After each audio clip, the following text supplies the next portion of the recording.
What's up guys, this is Chris here, and today we're going to be talking about 10 guns that are definitely not worth the money.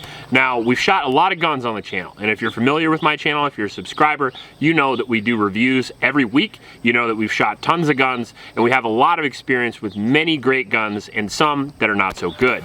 And today, I just wanted to highlight the not so good ones. Now, I don't like to do these types of videos because I'm not trying to make a hit piece, I'm not trying to sink a company, but we are here for you and not the industry. You guys work hard for your money, and you don't want to spend your hard-earned dollars on trash. I'm also going to give you a couple of options that maybe are much better for the money. As with every video, these are my opinions based on my experience and my skill set. If you had a different experience with these firearms, make sure to leave it in the comment section below. The criteria of this list is that the guns have to be over $1,000 to make that purchase hurt a little bit worse, and they just basically have to suck in one way, if not a lot of ways. Now, before we get into the video, I do want to mention my Patreon supporters. We really appreciate you guys. Just go into the description below and click that link, and it'll bring you right to my Patreon page. Also in that description is a link to a local shelter named Iowa. It's a youth shelter, the YSS, but I'd really appreciate it if you go down to that description and click the donate page and donate to those kids. With that being said, let's get into it. Number 10, and obviously we're going to go from best to worst. So this is going to be the best gun on the list with the H&K SL8. Now, I have the H&K SL8-1 right now. I shot it a couple weeks ago, and don't get me wrong, I absolutely love the gun.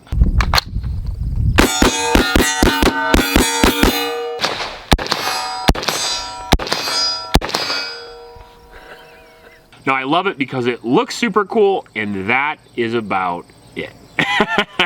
That's kind of the same tale, in my opinion, with the G36, the Tommy built as well, which will kind of roll into this one because they both look really, really cool, but they both have a lot of problems. The Tommy built G36 being it's very unreliable, very hard to find, and you can get a lot of guns that do a lot better job for the money, which is what this list is about. But the SL8 is really the main contender. Now, the SL8 is available in a lot of different places, and it is the HK civilian version of the G36 that had to be changed dramatically due to import laws back in the 80s and 90s. Because of that, they basically cut the gun in half, and it has a 10-round single-stack magazine that is the hardest magazine in history to load. It's fucking terrible to load. It is not easy. Yeah. Out of all the AR mags I've ever loaded, this is the single right up there with the shittiest. Very well. On top of that, a semi-automatic rifle is meant to be shot fast, and this cannot be shot fast because it comes with one 10-round magazine, which is, again, really bad.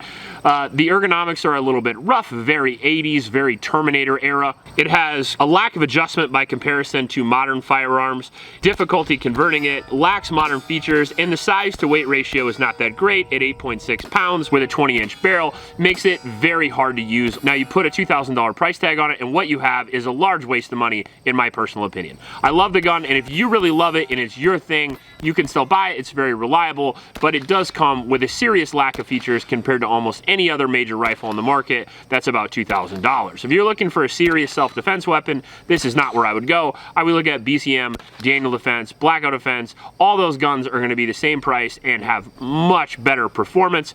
And if you're looking for just a basic home defense rifle, you can get into that for a $700 IWI or Smith & Wesson. Nice. Now, in at number 9, we have the FN57. Whew, I can hear it now. I can hear the hate now. You guys played Counter-Strike, you guys played Call of Duty, and you know the FN57 is the best pistol. But I know different because I own not one, but 2 of them in real life. Old one. Not bad. See if we can shoot him at once.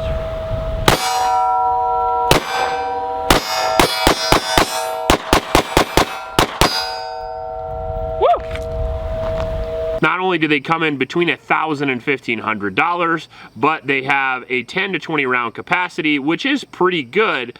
But if you compare it to the rest of the 5.7s on the market, you'll find that those guns have better features for a lot lower price tag, especially compared to the Palmetto State, which you can get into for around $300 to $400 and does the exact same thing the Mark III does with a little bit less recoil, a little better ergonomics. Now the Palmetto is 1/3 the cost and doesn't come with annoying features like magazines that sometimes work and sometimes don't, a magazine disconnect, and the Palmetto also has better recoil control and accuracy. If you compare it to something like the Smith & Wesson, which has the new Tempo barrel system, it has even less recoil, even more capacity, and is by far a better gun for half the cost, making the FN way overpriced. Now, if you like it and you played a video game with it in it, or you're just like me and you own it because it looks cool, I respect that, but just know in advance, it's definitely not worth the $1,200 price tag. Now we're gonna start to get past some of the guns that I think are just a little overpriced, and we're gonna get into one that really sucks, and that's gonna be the POF Tombstone. And I just wanna get an idea of what the gun's like.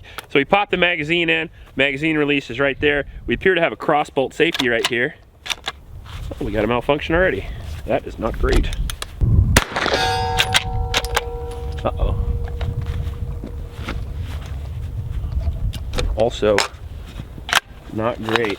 Now, the only reason why it isn't higher on this list is because there's nothing else that really compares to it. You can't get into a significantly cheaper gun that's much better. This is just expensive and doesn't work very well. So first off, the lever was horrible. It was very uncomfortable. And with a lever gun, that's your literal interface with the gun. So that's how you interact with the firearm. And if your entire experience with the firearm is uncomfortable, you are not gonna like it very much. It's uncomfortable in the fact that it hits your hands, and it's very hard to lever because of the nature of the 9mm cartridge. It uses 9mm magazines, which is very cool. A 9mm pistol caliber carbine lever gun is awesome if it was gonna work right. And I was very excited when I bought it. However, I was very disappointed when I got it on the range. The real issue with the Tombstone is it's meant to be fast and meant to be high capacity. 9mm is kind of a minuscule round, but put in a large magazine and used very quickly can be very effective. The Tombstone, because of its lever design, because of its unreliability, you're not able to get a string of fire out that is adequate in my opinion, and if you pair that with a small round, you basically have a gun that's useless.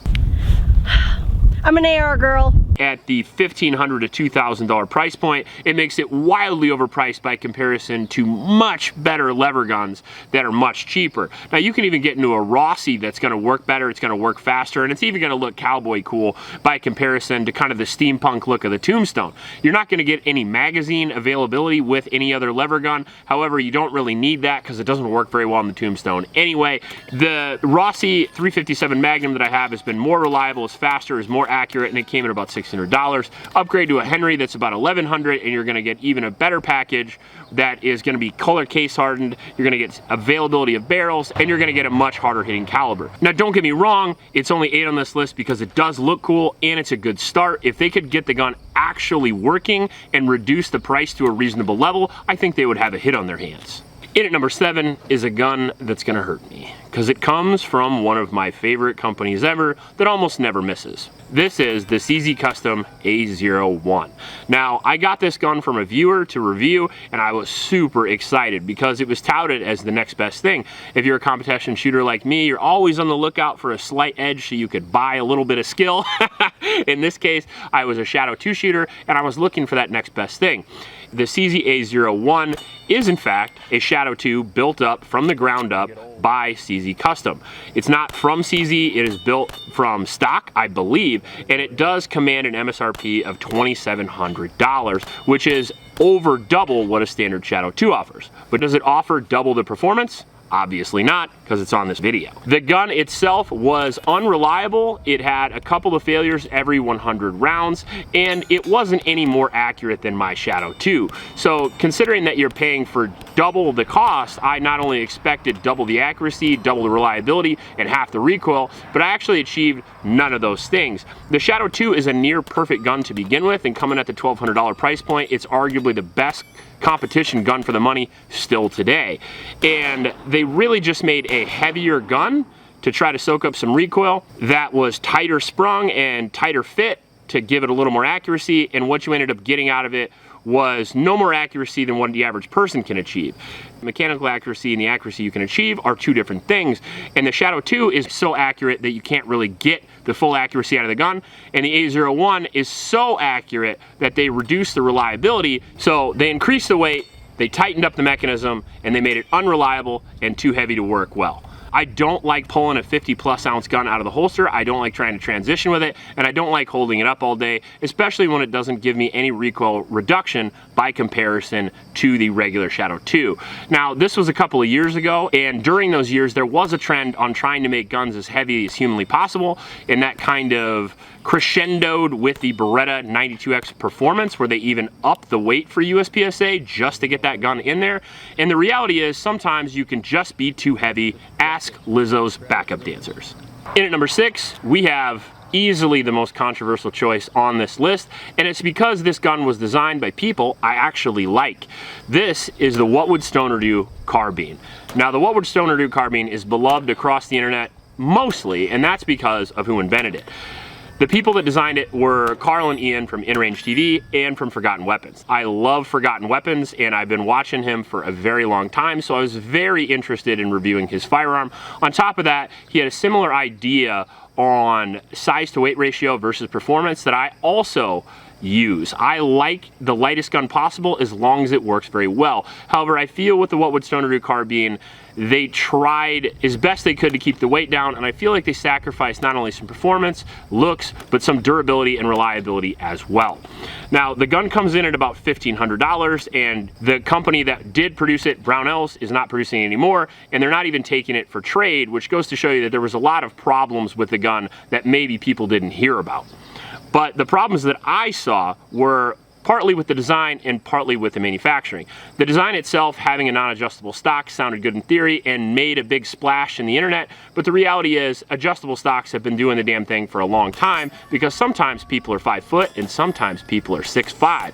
So if you have a large person in your family and a small person in your family, adjustable stocks are your friend. On top of that, sometimes it's nice to have a short stock to shoot with LBE or shoot up close in CQB distances, and sometimes it's nice to have a long stock to shoot prone. And you can do that with a $700 AR-15, and you can't do that with the $1,500 What Would Stoner Do carbine. You know what else you can do with a $700 carbine?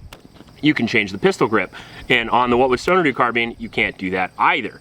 You also have sort of a shoddy system of controls, in my personal opinion. You have very large competition features on a very lightweight gun, sort of designed, I guess, for competition without a break. I'm not really sure. It sort of seems to be tactical, practical, like kind of a tactical mix, of which I sort of feel like they missed their mark.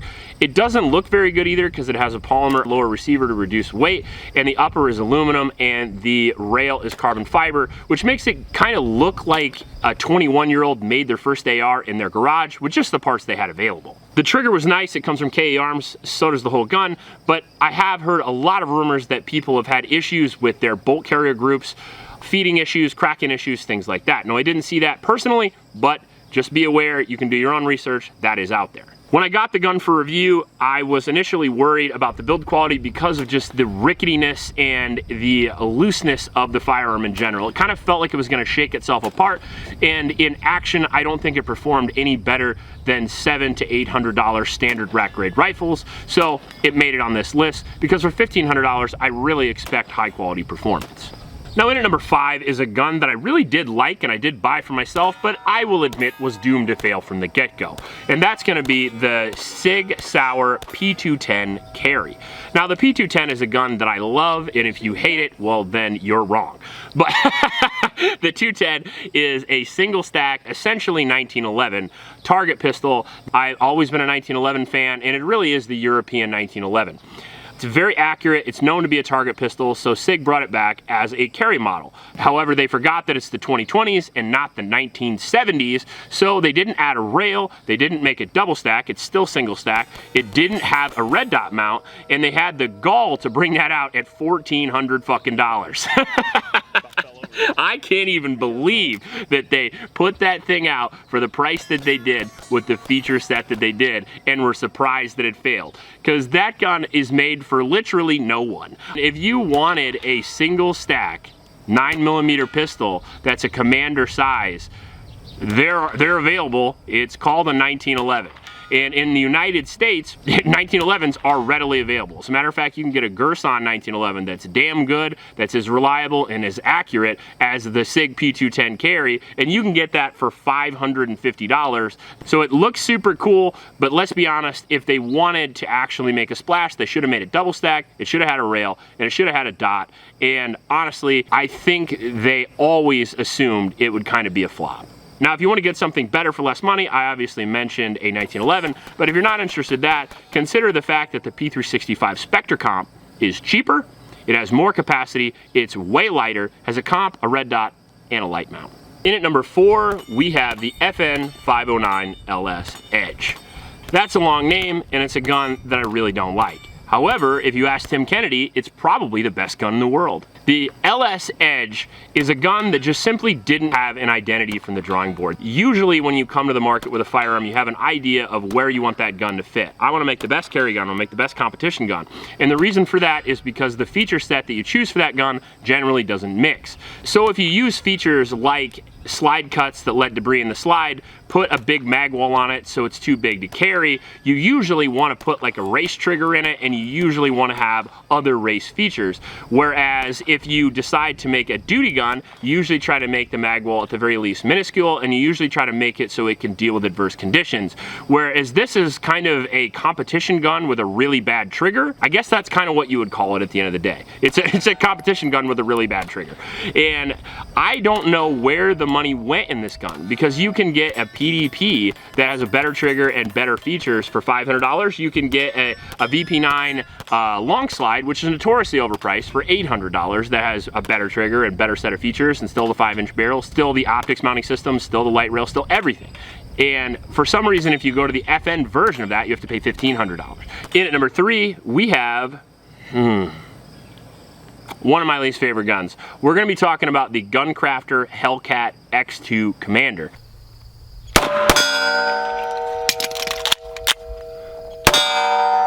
And we had a failure. I feel like the failures hurt more on guns that are over $3,000. What do you think? They definitely do. We have quite the failure too. We have a complete failure to do anything. So I spent $4,000 on this gun, keep that in mind. And what I got out of the deal was a lightweight 4.25 inch barrel 2011 that is incredibly expensive, that looks absolutely amazing. The problem is that when I took it out to the range, it performed really bad. It was too tightly sprung. It had a harsher recoil impulse than it needed to have. For a 4.25 inch all metal gun, it had way more recoil than a standard Staccato C2, which is a polymer gun with 5 or 6 ounces less weight. And the reason for that is because of the way it's sprung, the hammer spring, the recoil spring, and all that stuff. It actually takes a good gunsmith to make high performance guns generally, which is why when you pick up something like an Atlas Gunworks, you kind of see where the money went. You can feel it in the slide, you can feel it in the trigger. The Guncrafter looks good on video, but it doesn't look very good on the range because none of it really worked the way I wanted. Not only was it oversprung and it had a lot of recoil, it also had a lot of malfunctions. And if you put those two together with that $4,000 price tag, man, you can see just the happiness just run right out of my face over the course of that video. I gotta say, I'm liking this gun a little bit less now. Now, style over substance I can understand in some cases, but for $4,000 you can literally buy a Staccato C2, you can buy a Dan Wesson DWX, a box of ammo, a phone to film them both, and you can have a grand old time. Now, in at number 2 is another gun that I really don't like to shit on, but it is what it is. It's the Henry Homesteader.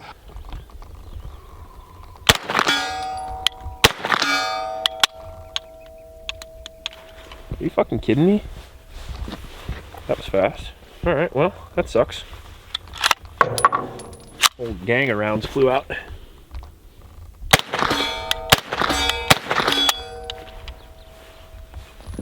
Is it empty or is it? No, it's not empty. It's got a shell sticking out the bolt. Oh, I can't see it. An empty shell. Then when I rack it, it looks like 2 of them want to fall out. Yeah, multiples. Uh-oh.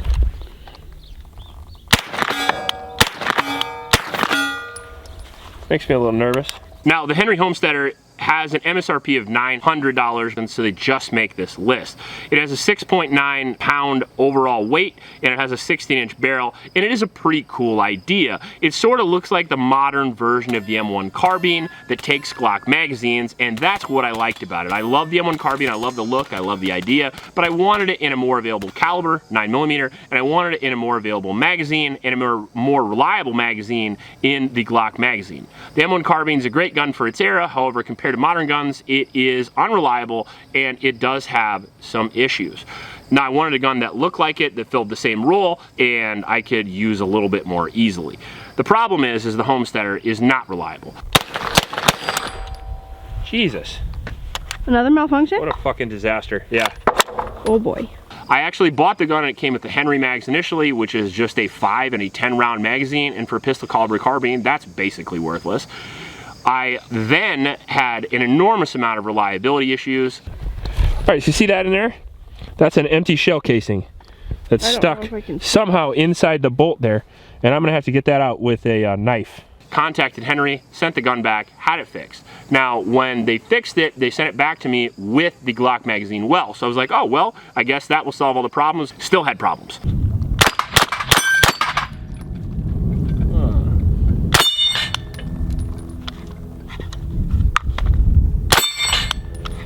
What the fuck?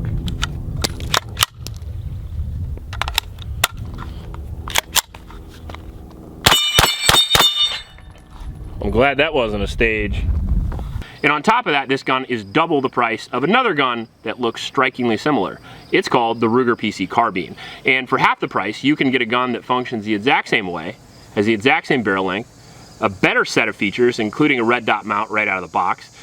It does take Glock mags right out of the box. It does take a whole bunch of different magazine wells, including a P320 and an M&P, in case you own those. And it does all that extremely reliably for half the cost, which it would be hard pressed not to call the Homesteader overpriced after hearing all that. The fact that you're unable to put a light on the Henry, the fact you're unable to put an optic on the Henry right away, the fact that you have no adjustable length of pull, it has a giant cutout for an ambi charging handle, which would enable lots of stuff to get in the receiver, and it also kind of steamed up your vision every time you shot. I just haven't had a worse experience in the Homesteader in a long time. Knowing what I know now, I would definitely go for the Ruger. As a matter of fact, I still own the Ruger, and I don't own the Homesteader. Now, before we get to number one, we are going to give you a few honorable mentions. Some of these honorable mentions might have even been higher in the list, but we have used them in previous videos, and I wanted to give you some new guns to hate. So some of the honorable mentions are going to include, as I said before, the Tommy built, the Gideon Shadow, of course, which is one of the worst guns I've ever had. If you ever see one of those for sale, don't buy that thing.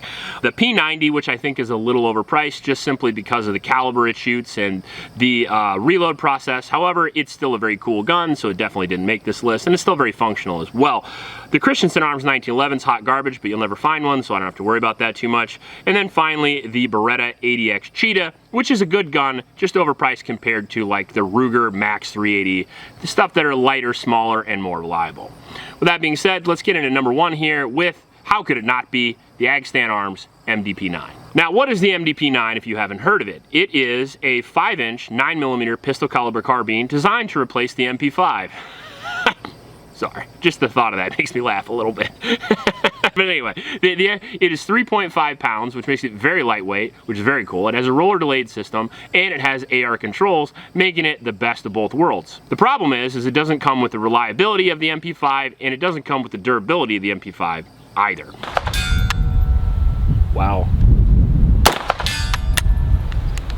Well, that didn't take very long. Looks like we have yeah, we've got a malfunction. It fell.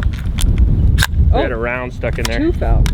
The gun itself does have a roller delayed system in it, but in my opinion has more recoil than the MP5. Recoil wasn't a deal breaker. What was a deal breaker was initially within the first 50 rounds we had breakages and parts falling off.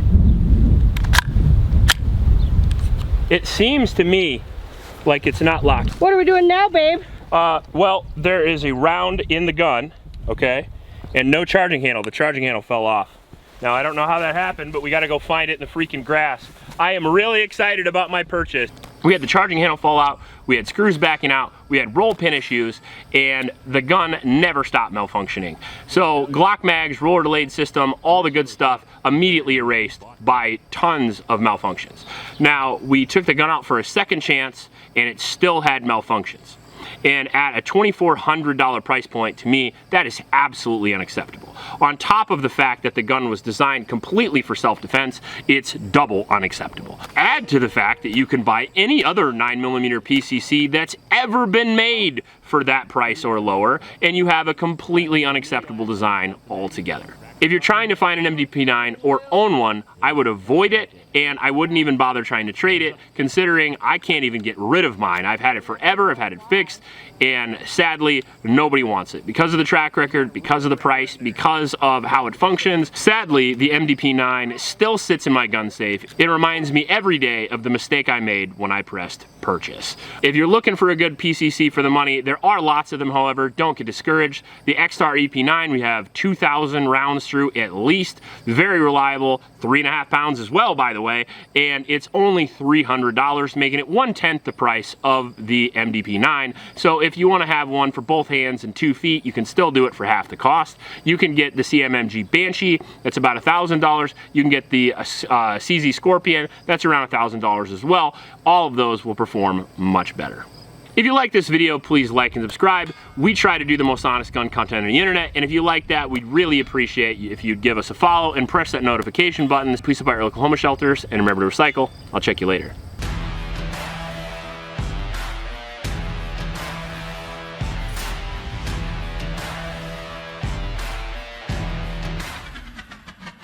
Insert montage of suckage. I need a montage.